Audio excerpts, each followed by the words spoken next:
Olá pessoal, na aula de hoje vamos trabalhar a resolução de 5 questões da banca Aprender, mais especificamente a banca aprender.com, muito conhecida lá na região de Santa Catarina, principalmente, né? Então, selecionei 5 questões que trabalham tanto temas da licenciatura como temas do bacharelado, e aí a partir do comentário dessas questões dá para a gente entender um pouquinho do perfil dessa banca. Antes de iniciar nossa aula, gostaria de pedir quem ainda não é inscrito no nosso canal, se inscreve que ajuda bastante o nosso trabalho.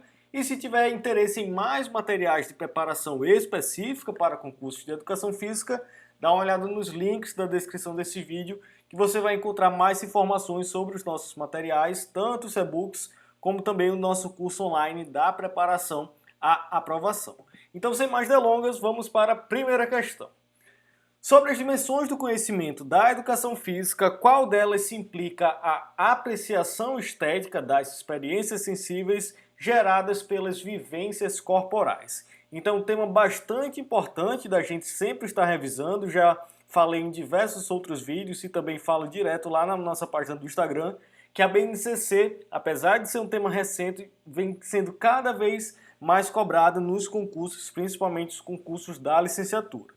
Então, quando a gente fala de BNCC, da educação física, normalmente a gente encontra questões sobre as suas unidades temáticas, classificações do esporte, as suas competências específicas e, como é o caso dessa questão, as dimensões do conhecimento. Lá no nosso curso online você vai encontrar aulas especificamente sobre esses temas, mas para resolver essa questão é interessante a gente relembrar que sobre as dimensões do conhecimento da educação física são 8, e elas, de certa forma, têm um componente, algumas têm um componente mais voltado para o conceitual, como, por exemplo, a reflexão sobre a ação, algumas mais voltadas para um componente mais procedimental, como a experimentação, e, como é o caso da fruição, um pouco mais voltada para um componente atitudinal. Então, nesse caso, quando a gente fala de uma dimensão do conhecimento, que implica a apreciação estética das experiências sensíveis geradas pelas vivências corporais, nós vamos estar falando da dimensão do conhecimento chamada fruição. Então, primeira questão, item A é o correto. Se você tiver interesse em saber um pouquinho mais sobre as outras dimensões do conhecimento, dá uma olhada ou no documento oficial da BNCC ou também no nosso curso online, tem uma aula específica sobre esse tema. Segunda questão. Analise o trecho e assinale a alternativa que completa corretamente a lacuna. O plano transverso ou horizontal divide o corpo criando as metades superior e inferior. Os movimentos que ocorrem nesse plano são basicamente rotações em torno de um eixo. Então vamos relembrar rapidamente os planos e eixos anatômicos. Quando a gente fala do plano transversal, ele vai dividir o corpo em metade superior e inferior, e o eixo que o corta perpendicularmente, possibilitando os movimentos de rotação, é o eixo longitudinal. No plano frontal, ele vai dividir o corpo em metades anterior e posterior, e o seu eixo que o corta perpendicularmente é o eixo antero-posterior, e no plano sagital, vai dividir o corpo em metades direita e esquerda, e o seu eixo que o corta perpendicularmente, que o cruza perpendicularmente, é o eixo látero-lateral. Então, quando a gente fala do plano transverso, o eixo que o corta perpendicularmente, permitindo os movimentos de rotação e também de adução e abdução horizontal, é o eixo longitudinal. Então, segunda questão, item B é o correto. Terceira questão, as balizas do handball terão as dimensões nas regras oficiais de... Então é interessante a gente relembrar que quando a gente fala de esportes coletivos, principalmente os 4 mais cobrados em concursos, handball, futsal, basquete e vôlei, é muito comum surgirem questões sobre as suas dimensões oficiais, sejam dimensões da quadra, seja dimensão da baliza ou da altura da rede, da altura do aro no basquete.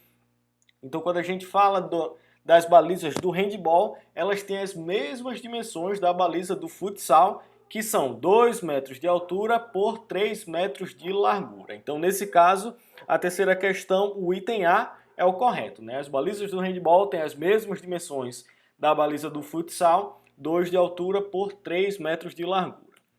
Antes de passar para a quarta questão, relembrando do nosso canal gratuito lá no Telegram, onde eu posto praticamente que diariamente alguns materiais exclusivos de preparação para concursos de educação física. Então, se você tiver interesse em receber esses materiais, é só entrar no link que está na descrição desse vídeo ou também diretamente pelo link t.me/concurso CD Física. É um canal gratuito onde eu posto diversos materiais por lá também. Então, avançando, quarta questão. Dentre os motivos para se trabalhar jogos cooperativos na escola, temos. Então, jogos cooperativos é um tema que a gente trabalha também no nosso curso online e aqui no nosso canal eu já postei uma aula trabalhando as classificações dos jogos cooperativos, né? Os tipos de jogos cooperativos. Se você não assistiu, vou deixar aqui no card aqui em cima.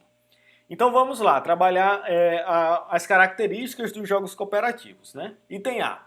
Estimular a competição entre os participantes. Aí a gente já consegue eliminar essa alternativa, porque o jogo cooperativo é o oposto disso, né? É trabalhar a cooperação, mas vamos dar uma olhada, continuar olhando esse item. Porém, é importante criar uma face educativa para ensinar crianças e adolescentes que perder ou ganhar não é o que importa, mas sim fazer com que todos trabalhem por um objetivo em comum. Essa segunda parte está correta, de fato, o jogo cooperativo vai trabalhar com esse objetivo coletivo em comum, porém a primeira frase da alternativa torna falsa, né? Estimular a competição entre os participantes. Item B, estimular a competição entre equipes também já torna falsa, porém é importante criar uma face educativa e aí ele trabalha basicamente a mesma coisa, né? Fazer com que todos trabalhem em equipe independente de ganhar ou perder. Essa segunda parte também está correta, porém estimular a competição entre equipes não faz parte dos jogos cooperativos. Item C. Aproveitar as condições, capacidades, qualidades ou habilidades de cada indivíduo e aplicá-las para a conquista da vitória não faz parte do jogo cooperativo, essa conquista da vitória, nessa competição exacerbada.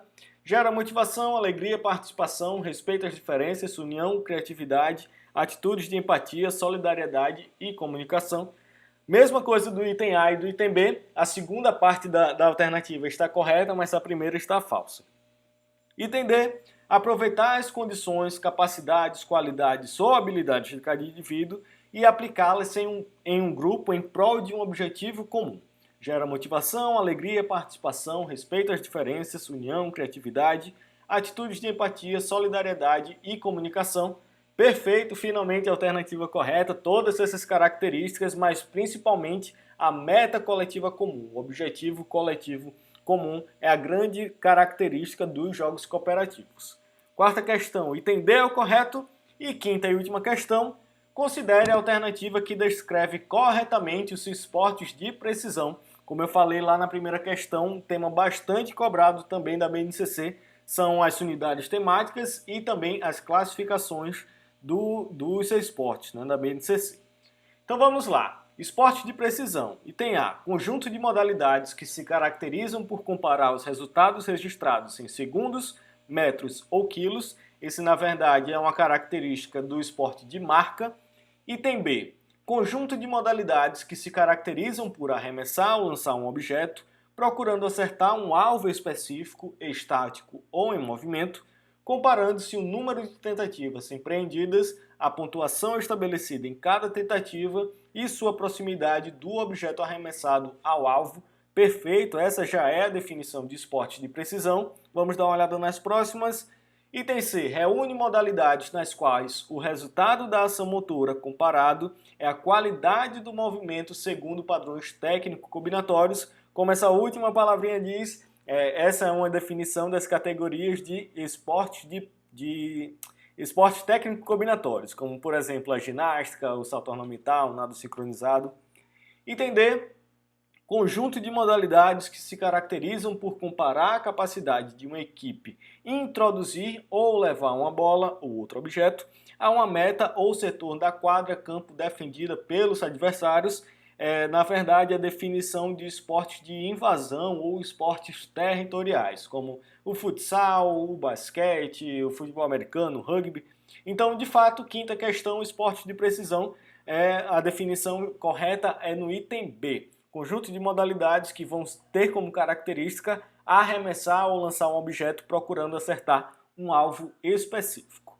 E com isso, finalizamos a nossa breve aula trabalhando algumas questões para entender um pouco dos temas cobrados e do perfil da banca aprender.com. Se você tiver interesse em mais materiais de preparação específica para concursos de educação física, segue a gente lá no Instagram, @concurso-cdfísica, confere as nossas outras aulas aqui no YouTube, e se tiver qualquer dúvida é só entrar em contato, tanto por aqui pelo YouTube, ou pelo Instagram, ou pelo nosso e-mail, contato@concurso-cdfísica.com.